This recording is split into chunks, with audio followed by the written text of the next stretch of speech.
This podcast is brought to you by Progressive Insurance. Do you ever think about switching insurance companies to see if you could save some cash? Progressive makes it easy to see if you could save when you bundle your home and auto policies. Try it at Progressive.com. Progressive Casualty Insurance Company and Affiliates. Potential savings will vary. Not available in all states.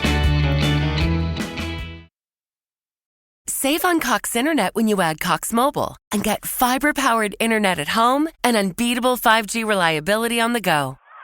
So whether you're playing a game at home, yes, goal, or attending one live, goal, you can do more without spending more. Learn how to save at cox.com/internet. Cox Internet is connected to the premises via coaxial cable. Cox Mobile runs on the network with unbeatable 5G reliability as measured by Ookla LLC in the U.S. 2H 2023. Results may vary, not an endorsement. Other restrictions apply.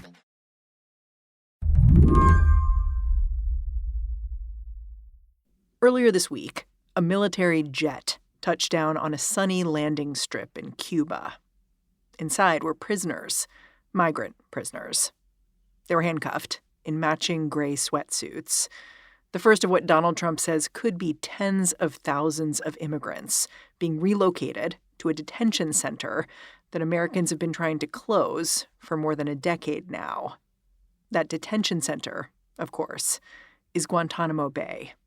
I got word of it, and on the one hand, it seemed like a shock, as I hope it feels to everybody, but also I've kind of been expecting this moment for about 10 years. I called up Andrea Pitzer to talk about all this because she's got thoughts on Guantanamo Bay. She wrote a book on concentration camps. She says Gitmo is one. We just don't call it that very often. And I ended up deciding to open and close my book with Guantanamo because I felt like it was this looming background thing that if we did not get it closed, had the potential to become an ongoing, enormous, horrific nightmare. Theoretically, these migrants are being relocated to Gitmo because they are really bad guys, too dangerous to stay in the U.S. This first group was said to be members of a Venezuelan gang. That's according to the Secretary of Homeland Security and Trump's border czar. They both used this phrase, "it was for the worst of the worst." And I got to tell you, if you're somebody that's looked at the long-term history of Guantanamo, the worst of the worst is the phrase that Rumsfeld used back when we first started putting global war of terror detainees after 9/11 in Gitmo. And it wasn't true then. And so I have to say that I'm pretty suspect about it being true now. It's hard to know what's true and what's not when it comes to Guantanamo. And that's kind of the point. You have to get permission to be there. The most direct flights are run by the military. Some 9/11 detainees have been imprisoned here for decades. You don't just go to Guantanamo, and it'll be interesting to see if the Trump administration lets the Red Cross see this migrant detention facility as well. You think it's possible we just won't have any eyes on what's going on down there, it sounds like? Well, we'll see.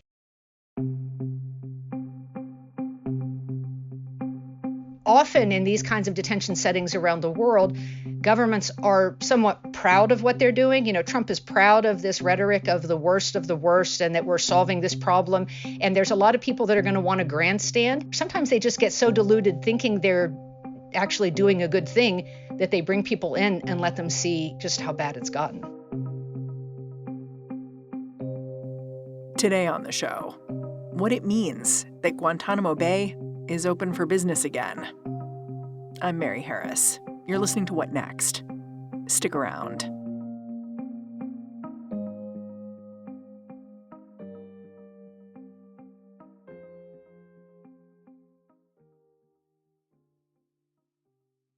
Ryan Reynolds here from Mint Mobile. I don't know if you knew this, but anyone can get the same premium wireless for $15 a month plan that I've been enjoying. It's not just for celebrities. So do like I did and have one of your assistant's assistants switch you to Mint Mobile today. I'm told it's super easy to do at mintmobile.com/switch. Upfront payment of $45 for 3-month plan, equivalent to $15 per month required. Intro rate first 3 months only, then full price plan options available. Taxes and fees extra. See full terms at mintmobile.com. This episode is brought to you by LifeLock. During tax season, your personal info travels to a lot of places. Between payroll, your tax consultant, and the IRS. If your W-2 gets exposed, that's just the ticket for identity thieves. That's why LifeLock monitors millions of data points every second. If your identity is stolen, they'll fix it guaranteed or your money back. Don't let identity thieves take you for a ride. Save up to 40% your first year. Visit LifeLock.com/podcast. Terms apply. Guantanamo Bay is huge, 45 square miles. And over the last century, it's had many uses because of its strategic location. For a lot of Americans, it became a household name under the Bush administration. That's when Secretary of Defense Donald Rumsfeld infamously approved the use of torture for the camp's War on Terror-era detainees. Even before 9/11, though, Gitmo had a lengthy and troubling history for migrants. The really big migrant history, the significant history of detention of any kind that happens at Gitmo is in 1991. And in the end of that year, in the fall, you have a military coup in Haiti. And suddenly all these refugees are fleeing Haiti. I think it's like 14,000 of them come in the first 3 months. And by 6 months in, it's 34,000. These are people fleeing by boat? Fleeing by rickety, dangerous boats. And what they want is they want to get to Florida. And the asylum laws are such that they believe if they can touch foot on American soil, then they are going to have a shot at asylum. And the U.S. government not wanting tens of thousands of people to come in. So the answer that they came up with was to head them off at sea and instead to put them in Guantanamo. But isn't Guantanamo Bay American territory? Wouldn't it also be America? Well, you've put your finger on the big question, and that was at the heart of court cases that came forward. A lot of the asylum-oriented groups and lawyers basically created filings saying U.S. courts have jurisdiction here, and if U.S. courts have jurisdiction, then they have the same rights to apply for asylum that they would have had in Florida. And actually, why we are where we are today is because of two particular court cases where one of them, the court decided it didn't have jurisdiction, and so it wouldn't kind of take the case and rule on it. And another one that turned out to be a very important case, there were HIV positive detainees that were being held there. They were segregated from the rest of the camp, right? They were totally isolated, and they didn't have medical care in any real way, and they didn't have legal access. And another judge agreed to take that case on. And literally the signal of agreeing to take that case on was suggesting that the U.S. courts have jurisdiction. So this was going to go against that prior ruling. And this was so much not in the interests of, at that time, President Bill Clinton, did not want this headache, that a settlement was made between the lawyers representing those detainees and the government. And those detainees were released and allowed to apply for asylum. And that case then was dropped because the basis for it was gone. And the goal was to not end up with a ruling on the books that would suggest that Guantanamo was definitely U.S. soil. Back in the early 90s, most of the Haitian migrants did not have HIV. And they ended up on Guantanamo just kind of waiting. What was their life like? How were they housed? Well, there was actually a good amount of turnover, first of all, to be clear, that they didn't just sort of accumulate and accumulate and accumulate. I think the most that were there at any point in time was like 21,000, maybe a little bit more than that. I mean, it's a huge, huge number of people, but they would deport them. They would return them to Haiti forcibly. And so there was this churn, but many people were there quite a long time. They were on the golf course in tents. They were in various settings. It was super crowded. There were riots at one point. It got really out of hand. And so life was not fantastic. I will say when I went there, one of the two times I was there, when I was there with press for the pretrial hearings, we also stayed in a tent. So they do have these kind of heavy duty tents that they put people in. But the conditions there are not pleasant. If you're in a hotel, they're pleasant. But if you're not, if you're in a tent, sand gets in, it's windy, it's very hot. And there's not a lot of amenities if you're not in formal housing. Eventually, how did the number of Haitian migrants and migrants generally at Guantanamo drop off? Well, there was a drop off in the number of people coming. I think there was an understanding eventually that most people were not going to be getting asylum, that sort of promise of asylum. Refoulement, which is where you're sent back to where you came, is supposed to be illegal under international law. But it was clear that the U.S. was going to be doing it anyway and only giving a small number asylum.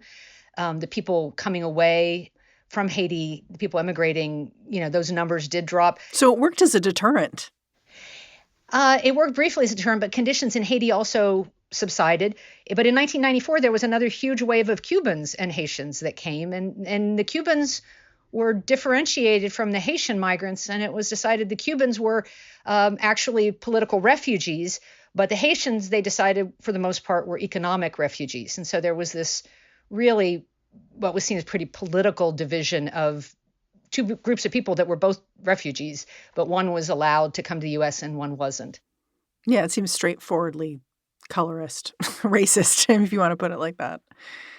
So fast forward, Guantanamo becomes the place to house detainees after 9/11. How did the Bush administration choose Guantanamo?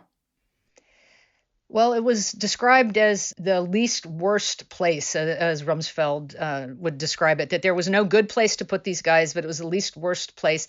And it was partly because of those court hearings that I talked about, where it was a gray zone. There was a tremendous drive to do some fast, rough justice. There was such outrage in the wake of the 9/11 hijackings and all the people that had died. And there was this sense that there had to be accountability. They wanted to bring them someplace they could do it by military tribunal, but the whole system of prosecuting that they set up, because it was sort of organized as rough justice and fast justice, fell apart under the pressure of sort of the slightest scrutiny. Can you just remind us how those detainees were treated and how many there were sort of at its high point? So in its entirety, there were across all of Gitmo detention about 780 detainees altogether. And the first were flown in on January 11th, 2002. And that was a real spectacle. That was one where they did allow press people. People were taking pictures. People were horrified by what was going on. They compared it to concentration camps from those very earliest days. These guys came in blindfolded with all these guards and shackled. It was very dramatic stuff. And at the time, we were told it was the worst of the worst. But hundreds and hundreds of those would be released in the coming years with no charges whatsoever. And it would turn out from, if you talk to people like Mark Fallon, who was on the early interrogation teams that came out and stood against torture later, if you talk to those guys, those detainees were not, as he said, they're not high-value detainees. Almost all of them were actually no-value detainees. And a lot of the key people that are now sort of famous for being there were brought much later, after they were tortured or held at black sites in other parts of the world. But it wasn't that difficult to be sent to Gitmo in those early days because there was so much overflow after we did the invasion of Afghanistan. There were all kinds of reasons people got put into detention overseas, but then nobody wanted to let them go. And so the joke became that, it just took an army captain who didn't have enough room for another person in his jail to send somebody to Guantanamo back in those times after 9/11. But then even, after a few years, even a president couldn't get that person out. I mean, in 2009, President Obama signed an executive order to close Guantanamo Bay. Obviously, that did not happen. Why? It was so interesting because I went down, I was in there in 2015, and the rear admiral that was in charge of the detention side of the base, I said to him, President Obama has this order in effect. If you had a place to send everybody, if you had a country willing to take everybody, let's say everybody was cleared, how long, would it take you to actually shutter this facility? And he just laughed. I mean, and he wasn't laughing like a mocking or malicious laugh. The idea was so ludicrous to him that it just took him by surprise. I just took him completely off guard. And it was clear that neither he nor anybody else had any thought that Guantanamo was actually going to get closed. There was not an attempt to actually spend political capital on it, but there was also this really insidious idea that has come back to really bite us on the rear that that we would move on, right? That we were going to say we weren't doing that stuff anymore. We weren't going to torture, and we were going to say we're going to close Guantanamo, and we were going to move forward as society. When, most historical settings that I've looked at for similar things, if you don't prosecute people who do these kinds of abuses, if you don't create a really definitive stop point, this is facilities closed, this is, these people are being tried, then everything comes back around again. I mean, we almost did close it, though. There were just 15 detainees being held at Guantanamo Bay in January. It was so close. I mean, it is heartbreaking. And this is something I've been trying to, literally for 10 years now. I have been trying to say that we have to close this down. This is a time bomb that is just waiting for the wrong person to take advantage of it.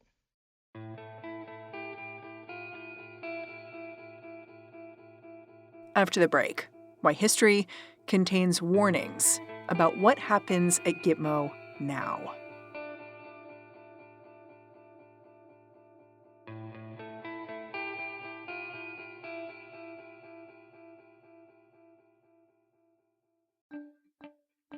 Hi, this is Dahlia Lithwick. I host Amicus, Slate's legal podcast, and I wanted to flag our recent episode, Trump's American Takeover.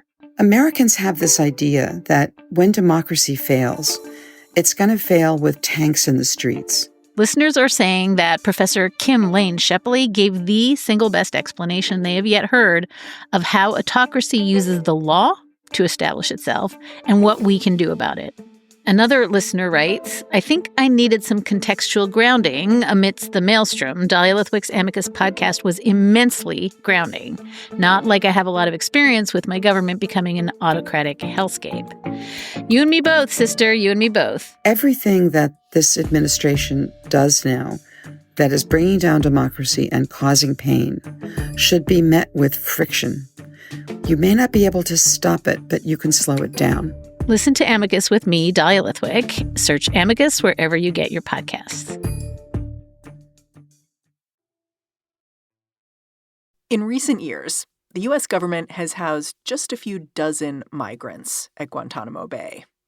But even with those limited numbers, just a couple years back, inspectors from the Department of Homeland Security found that there was little or no constitutional oversight over what happened here. Children being held at Gitmo did not have schools. There were rats, horrible plumbing. They recommended families be brought to the mainland for processing. I asked Andrea what she made of the fact that conditions are likely to be even worse for the thousands of migrants who the Trump administration is planning to send to Cuba. I mean, I've had congressmen call me and senators call me to talk about this stuff. And it's very difficult for some of them to wrap their heads around. But I categorically say, you cannot do this detention model and expect for it to not degrade. Whenever you do this to people, the conditions are going to devolve to the worst that they can for the kind of detention you're doing for them. And the big problem with Gitmo is it's very rare for anybody to get to see how far it's degrading, and that only then encourages it to be worse. And so an important mechanism in all this that we're talking about that people should keep in mind is this is not even always, although sometimes it's not even always open malice. This is the life that these kinds of institutions, the momentum that this bureaucracy has, the way of holding people this way, this is just where it goes. It doesn't get better, right? It's just going to get worse. You mentioned that you've spoken to congresspeople, senators.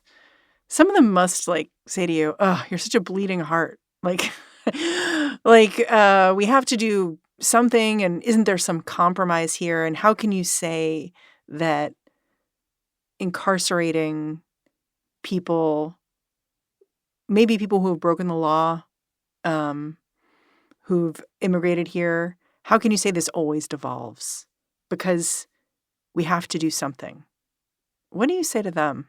Well, we absolutely have to do something. If people are breaking laws, we have laws, we can enforce them. It's this move toward extrajudicial actions, what's sometimes called in the writing states of exception, right? Where, we have to break the rules to keep law and order, is that formulation is where again and again across the late 19th and all through the 20th century into today, that is where everything breaks down. Because as soon as somebody says, we need this special place, we need this special rule, these people are especially bad that we can't just use the laws we've developed.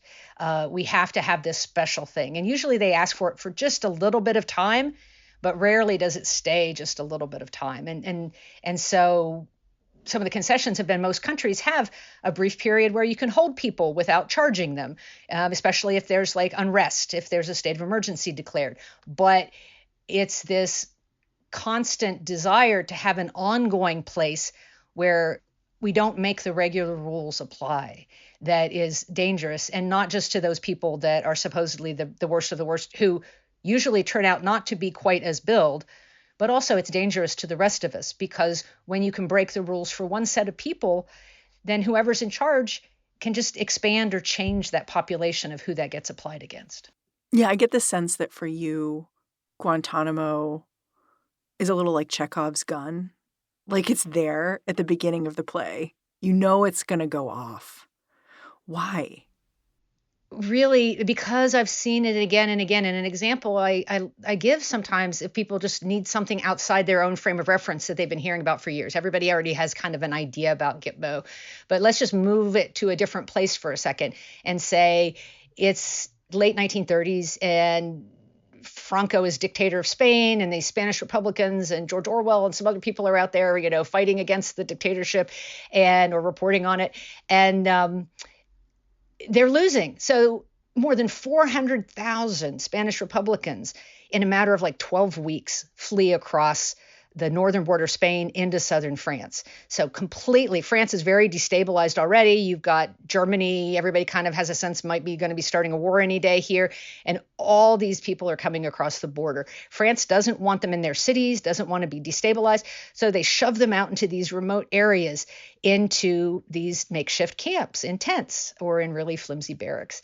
And there's not really food. There's often not fresh water nearby. People start getting really sick and dying, and really bad things happening. Meanwhile, the war starts.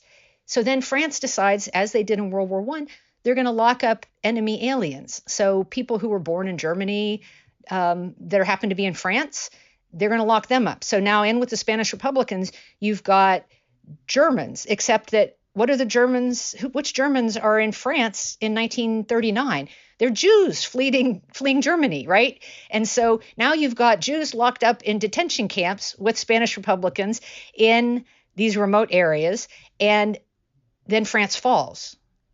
And so now you have Nazis in charge of camps full of Jewish people. Most of the Spanish Republicans were gone by then.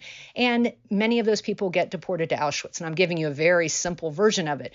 But in my experience, the longer these things stay open and the more sort of different identities they take on, so migrant camp, war on terror camp, then you begin to expand the possibilities for the worse and worse and worse things that can happen.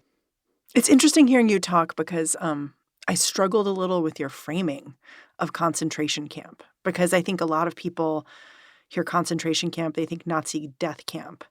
But what you've just laid out, it really, for me, underlines how having one of these places existent, it doesn't mean it's going to become Auschwitz. It means that it makes the road to Auschwitz more possible. That's exactly right. And so what it means is even to do the most horrible things that humans have done takes time. It takes sort of a space and imagination and tools and resources. And the more of those kinds of tools and resources we line up in one place, the more room there is for sort of the obscene or the perverted imagination to work. And even Auschwitz, keep in mind that it was 1933 when Hitler came to power, and they started with concentration camps right out of the gate. So within the first weeks, Dachau is opened, and not quite in its final form, but it is already a camp. And it takes almost a decade to get to even this final solution. And so, yes, absolutely, the Holocaust, as we know it, as we remember it, has never been repeated. Nothing has come close to that. But you do not get to the death camps without having several years of Auschwitzes, of Buchenwalds, of those beforehand. And right now, we have a place where there has been torture. We have a place where there has been riots. We have a place where there have been people held without trial for more than 20 years.